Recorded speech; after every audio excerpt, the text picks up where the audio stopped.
Assalamualaikum warahmatullahi wabarakatuh. Apa kabar anak-anak? Bagaimana setelah 2 minggu kita belajar tentang IPA? Apakah kalian sudah paham? Atau masih bingung nih?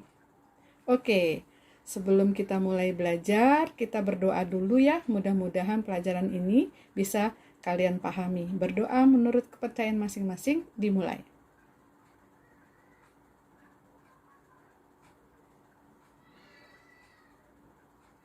Selesai. Nah, pada kali ini Ibu ingin lebih menjelaskan lagi mengenai besaran pokok.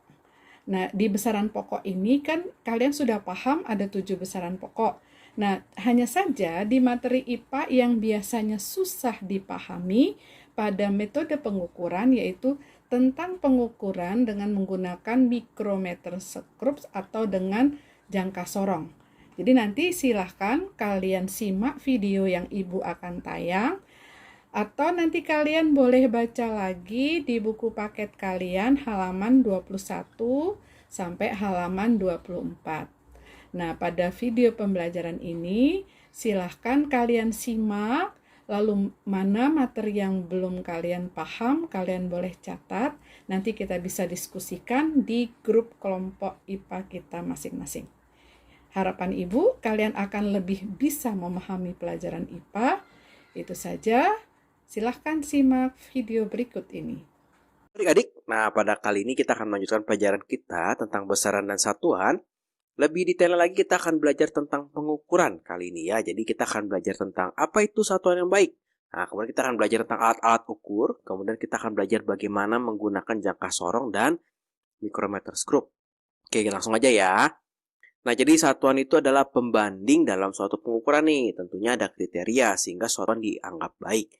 Nah, satuan yang baik tuh kayak apa ya? Nah, jadi yang pertama tuh dia harus tetap atau tidak berubah-ubah. Jadi nggak boleh nih di rumah kakak 1 meternya berbeda dengan 1 meter di rumah kamu. Nah, itu berbahaya. Mungkin kalau di antara kita tidak terlalu berbahaya, tapi bayangkan kalau misalkan di dunia yang sedang membangun nih, konstruksi nih, beda 1 sentimeter aja itu sangat berbahaya ya. Nah, terus kemudian bersifat internasional, artinya dipakai oleh semua negara. Jadi kalau kakak di sini ukur 1 meter, kakak bisa bawa ke Singapura 1 meter itu seperti apa gitu ya. Kemudian mudah ditiru. Kenapa mudah ditiru? Coba bayangkan kalau misalkan uh, alat ukur massa yang biasa dipakai di pasar itu ternyata hanya ada di satu tempat di kelurahan. Nah, bayangkan adik mau beli daging harus jalan dulu ke kelurahan untuk nimbang daging 1 kilo atau enggak. Nah, itu kan susah ya. Makanya harus mudah ditiru sehingga bisa dipakai oleh semua orang. Oke, contoh nih ya tentang satuan yang baik itu satuan panjang. Jadi 1 meter itu pada tahun 1791 itu didefinisikan sebagai 1/10 juta jarak kutub utara ke Katulistiwa. Nah, jadi bisa dibayangkan ya betapa sulitnya. Nah, tapi permasalahan adalah 1/10 juta jarak kutub utara ke Katulistiwa ini agak sulit untuk diukur gitu ya. Dan bisa aja berubah-ubah karena mungkin jalannya beda gitu kan makanya. Nah, itu berbahaya tuh. Oke, kemudian ada jarak 2 goresan pada batang platinum iridium di Sevres, Paris. Nah, jadi supaya lebih pas, ternyata dia pakai batang iridium nih. Dibikin 2 goresan, 1 meter itu jarak antara 2 goresan itu. Nah, cuma yang namanya batang platinum iridium, walaupun dia mungkin pemuaiannya kecil, tapi tetap aja ada resiko pemuaian. Bagaimana kalau suhunya naik, suhunya turun? Nah, itu berbahaya tuh, jadi bisa berubah-ubah ya. Tentunya di sana disimpan di tempat yang pas, ya. Jadi dia nggak berubah-ubah besarnya berapa. Nah, supaya lebih pasti lagi pada 1960, nah itu 1 meter itu didefinisikan sebagai 1.650.763,73 kali panjang gelombang spektrum cahaya oranye merah. Lalu panjang banget ya. Atom kripton. Nah, jadi khusus nih. Atomnya atom kripton dalam sebuah ruang vakum. Kenapa ruang vakum? Karena ruang vakum itu tidak ada hambatannya ya. Nah, tapi yang paling terbaru itu 1 meter itu didefinisikan sebagai jarak yang dilalui cahaya melalui vakum pada 1/300.000 detik ya. Kakak buletin ya, panjang itu nanti ngomongnya. Oke, nah pengukuran itu apa? Nah, jadi pengukuran itu adalah kegiatan mencari nilai besaran suatu benda dengan cara membandingkan benda tersebut dengan alat ukur dengan satuan yang ditetapkan. Nah, jadi Ingat ya, kita sebelumnya pernah belajar 7 besaran pokok, ada yang masih ingat? Ya, yang pertama panjang ya. Kalau panjang, nah kita akan coba belajar nih. Panjang itu alat ukurnya apa ya? Ada banyak nih, ada meteran, ada meteran kelos. Nah, ini biasa dipakai di tukang bangunan ya. Nah, ini tukang bangunan biasa pakai ini. Oke. Terus ada penggaris, ada jangka sorong, ada mikrometer. Tentunya masing-masing punya fungsi yang berbeda-beda dan ketelitian yang berbeda-beda. Kemudian waktu. Coba mengukur waktu pakai apa? Ya, kalau zaman dulu pakai apa? Jam pasir. Sampai ditemukan namanya jam matahari. Nah, terus kemudian ada stopwatch ya, ada stopwatch digital, ada arloji ya. Itu alat ukur waktu. Kemudian massa. Massa ya adik-adik ya, bukan berat ya. Massa itu ada timbangan, timbangan digital, timbangan racin. Nah, ini yang biasa kita lihat di pasar ya. Nah, kamu bayangkan tuh tadi kalau kakak bilang dia sulit untuk ditiru. Adanya cuma satu tempat. Nah, mama kalian mau beli daging mesti lari-lari dulu tuh untuk nimbang. Oke, ada timbangan gantung, biasanya untuk yang berat-berat. Ada timbangan duduk, ada neraca. Nah, nanti di video berikutnya kakak akan terangkan bagaimana nih cara membaca neraca. Kenapa? Karena kalian bisa akan pakai banyak di praktikum di sekolah. Suhu, apa? Ya, betul, termometer. Ada yang digital, kalau sekarang yang digital ya. Banyak ya. Ada juga yang raksa. Nah, nanti di semester 2 kalian akan belajar nih, apa sih keuntungannya termometer raksa, apa sih kerugian termometer raksa gitu ya. Kemudian ada yang namanya kuat arus listrik. Nah, kuat arus listrik ini diukur dengan ampere meter. Oke. Apalagi ya? Oh, intensitas cahaya. Nah, intensitas cahaya ini, nah ini fotometer ya, ini atau luxmeter itu digunakan untuk mengukur cahaya. Nah, jadi bagian ini akan ditaruh di bawah lampu nih atau di tengah-tengah ruangan yang kamu mau ukur. Jadi ini seterang apa sih ruangannya gitu ya. Biasanya dipakai oleh teman-teman kita yang belajar arsitek nih supaya mereka bisa mendesain bangunannya dengan baik.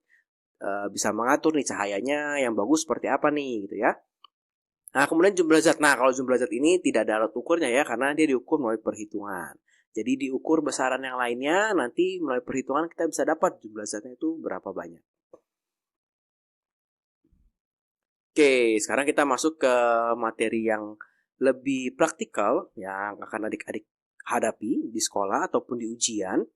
Nah, ini adalah ada yang namanya jangka sorong. Nah, jadi jangka sorong ini biasa dipakai untuk mengukur benda-benda, tapi kita butuh sedikit lebih teliti. Karena ketelitian dia sampai 0,1 mm gitu ya. Kita bisa meneliti 0,1 mm nih tebal, misalkan tebal meja itu sampai 0,1 mm bisa kita ukur. Oke, nah ini ada jangka sorong. Kakak akan coba jelasin beberapa bagian jangka sorong. Nah, yang nomor satu ini biasa disebut rahang bawah. Oke. Nah, ini untuk ukur apa nih? Biasa kamu mau ukur tebal meja, misalnya kamu taruh mejanya di sebelah sini. Tebal mejanya ya, bukan mejanya kamu atau kotor sini. Terus atau tabung, luarnya diameter luarnya gelas. Nah, itu kamu taruh di sini gelasnya. Oke ya. Yang nomor 2 ini adalah rahang atas. Nah, ini biasa untuk mengukur diameter diameter dalam. Jadi, misalnya kalau kamu punya gelas, nah gelasnya kamu balikin nih di sini nih. Nah, kamu buka jangka sorongnya, selebar gelasnya, baru kita bisa ukur. Oke ya. Kemudian yang ketiga ada batang pengukur. Nah, ini batang pengukur. Nah, batang pengukur ini dipakai untuk mengukur kedalaman sesuatu. Jadi, misalkan kakak punya pipa panjang, kakak pengen tahu nih dalamnya berapa nih, susah ya kan, kalau gelap susah, kecil susah ya. Yaudah, jangka sorongnya kita masukin aja nih, batang pengukurnya ke dalam sini. Nah, nanti kita ukur gitu ya. Jadi dibalik nih jangka sorongnya. Kemudian 3, 4. Oh nih 4 ini adalah 4 dan 5 adalah skala utamanya. Ya, skala utama. Nah, kalau yang 4 itu dalam sentimeter, kalau yang 5 itu dalam inci, ya. Nah, kalau 6 dan 7 ini bisa disebut skala nonius. Jadi kalau kamu pakai ini jadi ada dua nih, kamu mau ngukur dalam inci, mau mengukur dalam sentimeter bisa. Nah, kakak bilang tadi kan satuan yang internasional itu kan sebetulnya kalau panjang itu meter ya, cuma ada negara-negara tertentu yang pakainya feet atau kaki. Nah, kalau adik-adik nonton film tuh keren kan, 2000 feet gitu kan, nah pesawat gitu lagi di atas gitu. Nah, itu biasa dipakai negara-negara Amerika Serikat sih terutama, mereka pakainya feet. Ya. Nah, jadi kenapa dibuatnya ada atas bawah? Jadi bisa dipakai di Indonesia, bisa dipakai di Amerika. Kalau di Amerika diukur dalam inci misalnya. Kalau di Indonesia dalam sentimeter gitu ya. Nah, tentunya kalau kita ukur dalam sentimeter ya bawah kita pasangin sama yang bawah. Atas kita pasangin sama yang atas gitu ya. Jangan bawah dicocokin sama atas dicocokin sama bawah. Nah, itu salah. Nah, kemudian yang 8 ini pengunci. Nah, pengunci buat apa nih? Supaya kalau kamu sudah mendapatkan apa ya? Jepitan yang pas, jadi kamu taruh di sini nih mejanya. Udah pas nih jepitannya. Kan kamu mau baca supaya tidak berubah-ubah dikunci gitu ya. Sekarang kita coba belajar bagaimana cara membaca si jangka sorong ini. Oke, sebenarnya jangka sorong ini bacanya sangat gampang ya, sebenarnya nggak susah. Pertama, kita butuh cari skala utama. Skala utama itu apa yang dilihat? Yang dilihat itu adalah angka 0. Angka 0 skala nonius. Oke, berarti yang atas ini skala utama ya. Nah, kita ukur dalam sentimeter nih. Ini skala nonius. Kita lihat si angka 0. Nah, angka 0 ini ya. Kita lihat si angka 0. Dia paling dekat ada di mana ya? Oke, berarti kan dia ada di sini ya. Nah, kita bandingin nih. Apakah ke depan atau ke belakang gitu ya. Selalu kita ambil ke depan. Nah, jadi skala utamanya di sini sama dengan, kalau ini 1 berarti ini 0,9 ya. Berarti ini 0,8. Berarti skala utamanya adalah 0,8 cm. Yang kedua, kita baru lihat skala nonius. Nah, skala nonius itu kita lihat yang apa? Kita lihat yang berhimpit. Oke. Maksudnya berhimpit apa? Coba kita lihat nih. Si 0 ini kan ada di tengah-tengah ya, antara si 0,8 dan 0,9 ya. Si 1, wah ini tengah-tengah nih antara 0,9 dan angka 1. Kita cari yang dia pas, nempel. Ada di mana ya? Nah, ini enggak, ini enggak, ini enggak. Nah, ini enggak ya. Nah, ini yang paling mendekati. Jadi angka berapa tuh? 5, 6, 7, 8 ya. 8. Tapi 8-nya kita kali 0,01. Berarti berapa? 0,08 cm. Nah, yang terakhir baru kita jumlahkan nih. Baru kita jumlahkan. Berarti ini 0,8 cm ditambah 0,08 cm. Artinya jawabannya 0,88 cm. Oke ya. Nah, jadi ketelitiannya sampai 0,1 mm. Nah, biasanya kalau di pilihan ganda, guru kalian akan sedikit menguji kemampuan kalian. Jadi pilihannya bisa begini nih. A, 0,88 mm. Lalu, yang B, pilihannya 0,85 cm. Yang C, pilihannya 8,8 mm. Yang D, pilihannya misalnya 8,5 mm. Nah kan jawaban yang betul kan harusnya 0,88 cm ya. Tapi di sini tidak ada. Nah, kemungkinan guru kamu ingin menguji kamu. Apakah kamu bisa mengubah satuannya dari sentimeter misalnya jadi milimeter. Artinya berapa tuh? Kali 10 ya. Berarti jawabannya nanti jadi yang C. Nah, hati-hati kalau di soal pilihan ganda, biasanya kamu mesti perhatikan satuannya. Jangan sampai kamu terkecoh ya. Kita coba lagi. Nah, berarti langkah pertama tadi skala utama ya. Skala utama kita lihat angka 0. Dia jangan mundur tapi jangan maju tapi ke sebelumnya. Berarti 11,2 cm ya. Yang kedua, nonius. Kita lihat noniusnya yang berhimpit, dicari. Wah, kayak jualan kakak. Dicari yang berhimpit. Oh, di sini. Nah, berarti 6, 7, 8, sama lagi ya.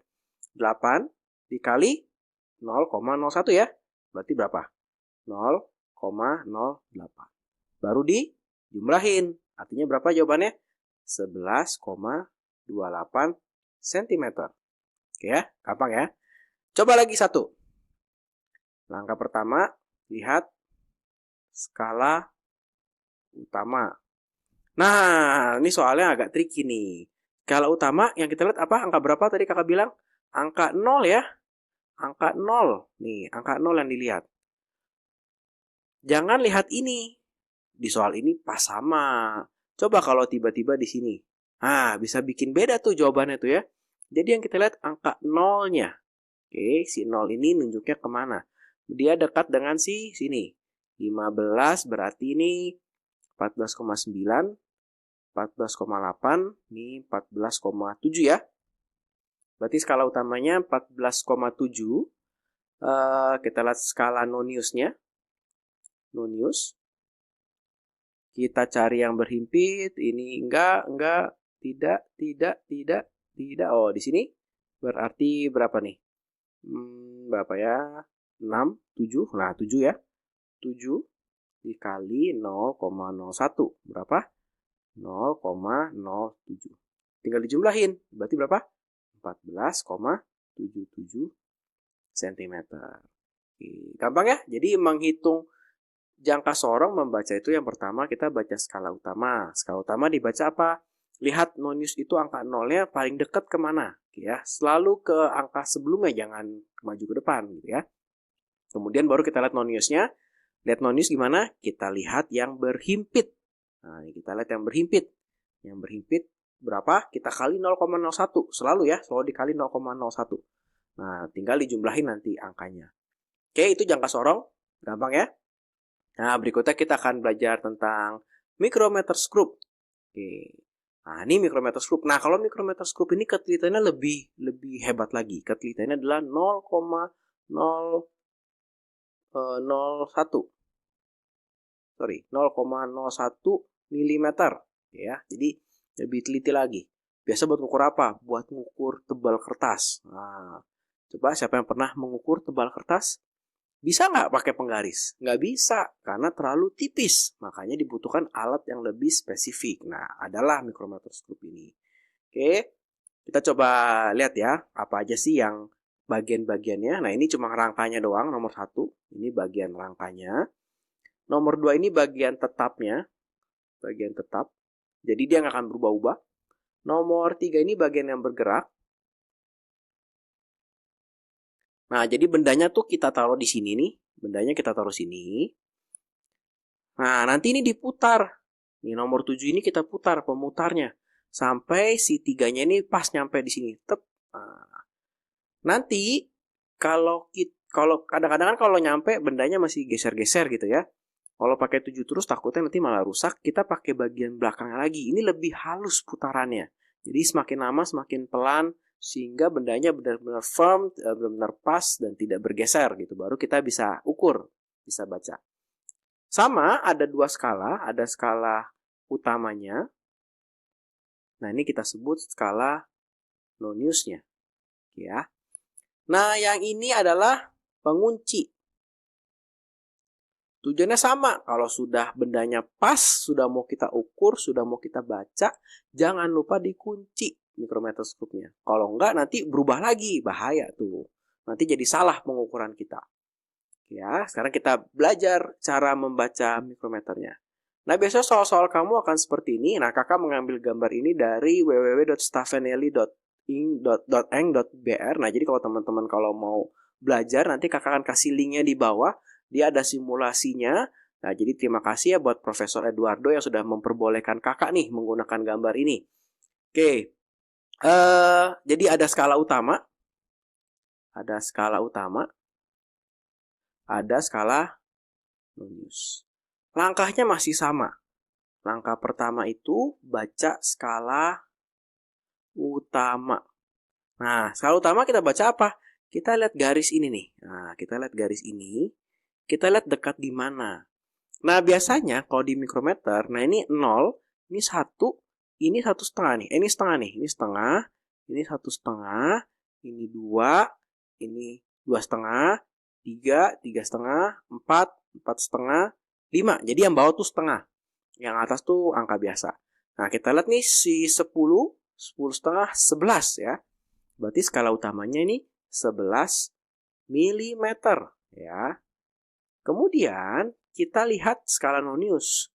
Skala nonius tuh kita lihat apanya? Kamu lihat garis di skala utama, mana yang berdempetan di apa nih? Di angka berapa nih? Nah, di angka berapa nih? Kita lihat kalau ini 10 berarti ini 11. Berarti noniusnya itu adalah 11 sama dikali 0,01. Jadi berapa? Ya, jadi 0,11 ya, 0,11 mm. Berarti kalau kita jumlahkan jadi berapa? 11,11 mm. Nah, adik-adik tolong perhatikan ya, satuannya di sini milimeter nih, bukan sentimeter. Kalau jangka sorong sentimeter, kalau mikrometer skrup milimeter. Ya. Contoh lagi. Kita baca lagi ya. Berarti ini 0, ini 1, ini 2 ya.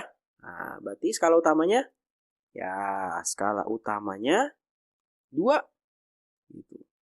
Ya. Angka kedua noniusnya. Nonius kita lihat garis sep. Nah, ini 25 berarti ini 26 27. Berarti 27 dikali 0,01. Berarti 0,27. Berarti tinggal dijumlahin ya. Berarti jawabannya adalah 2,27 mm. Tuh, oke. Coba lagi, satu lagi. Nah, terakhir. Caranya gimana? Skala utama. Skala utama berapa? Kalau ini 5, berarti ini 6, berarti ini ya 6,5 ya. Berarti ini 6,5 mm. Kemudian kita lihat skala nonius. Nah, nonius kita lihat nih. Set, dia adalah di berapa nih? 30, 31, 32, oh 33. Berarti ini 33 dikali 0,01. Berarti 0,33 mm. Tinggal kita jumlahin. Berarti jawabannya berapa? 6,83 mm. Oke, jadi gampang ya membaca mikrometer. Caranya sama. Jadi pertama kita baca skala utama dulu. Yang kedua kita baca nonius. Cuma yang perlu diperhatikan skala utamanya mana? Ya, kita lihat garis ini nih. Nah, dia ada di mana, paling dekat di mana. Ingat atas angka bulat bawah ada setengahnya. Berarti kalau ini 6, ini 6,5. Kemudian skala nonius lihat apa? Lihat garis tengah nih. Lihat garis tengah, dia ketemunya di mana? Oh, ketemunya di sini. Nah, itu angkanya berapa gitu ya. Jadi gampang ya cara membaca jangka sorong dan mikrometer.